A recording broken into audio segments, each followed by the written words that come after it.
Yellowstone National Park possesses some beautiful natural features that just enrich our lives when we get a chance to see it. But behind the beauty, there is a sinister problem that lays dormant right now, just waiting for the right time for it to emerge. And when it does, we must be prepared. Because in Yellowstone, there is a massive supervolcano there.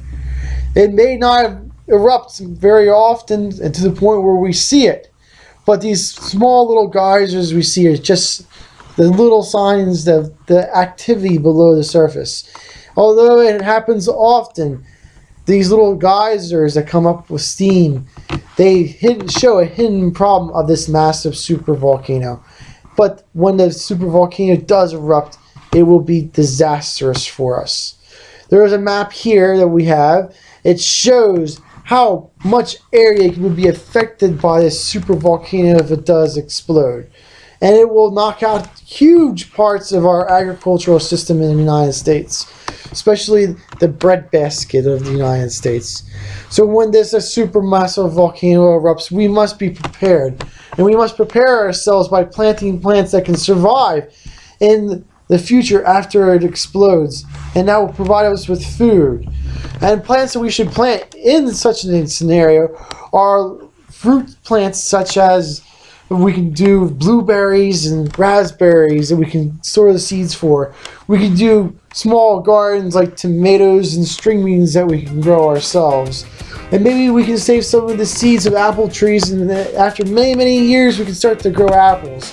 But the idea is that we must prepare ourselves, because if that volcano erupts, we need to have a plan to defend and to make our own food for ourselves.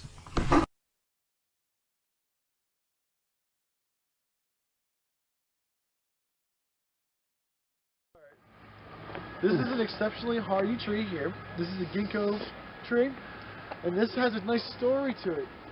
There was a student here on campus at Delaware Valley College, which is now going to be Delaware University, and the student many years ago got really mad at the trees and decided that he didn't like them anymore. He was going to kill them. So he took a chainsaw many years ago, and he girdled, went all the way around this tree with the chainsaw to try to kill him. And he completely girdled it, was cutting with the chainsaw all the way around it. And as you can see, the tree survived. But when it first happened, the professors everywhere were freaked out. They're like, oh no, we can't let these old trees here die. We don't have any ginkgos around. We can't replace them. So they went out here with special grafting tools, and they tried to bridge grafting the bark into here to try and make it connect again. So they did that for just about all of them, and they tried, and as much as they tried, none of the bridge grafts worked. But the ginkgo was so resilient in taking abuse that it could create new callus wood, and it bridged the gap onto it. So even a chainsaw girdle doesn't kill this tree. Here are some other ginkgos on Ginkgo Lane that were attacked in the chainsaw massacre at Delaware Valley College a number of years ago. The trees did heal over very well, as they can sustain a lot of damage and keep thriving. This one was actually chainsawed around twice and still survived. Now, if you need green ginkgos and you have a tree application where you need to have a real sturdy tree, we do sell them and grow them. We're in Doylestown, Pennsylvania and McMinnville, Tennessee, and we have big ginkgos. If you want a big one, you can come to Highland Hill Farm and we can supply you with big ones. And when you get a big one, you're going to need a crane, because we have monster ginkgos.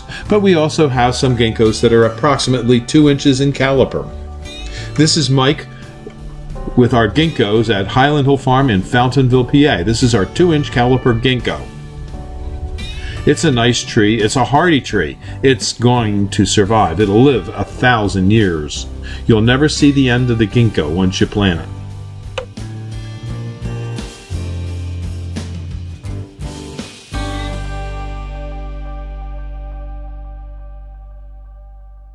This video is brought to you by Highland Hill Farm.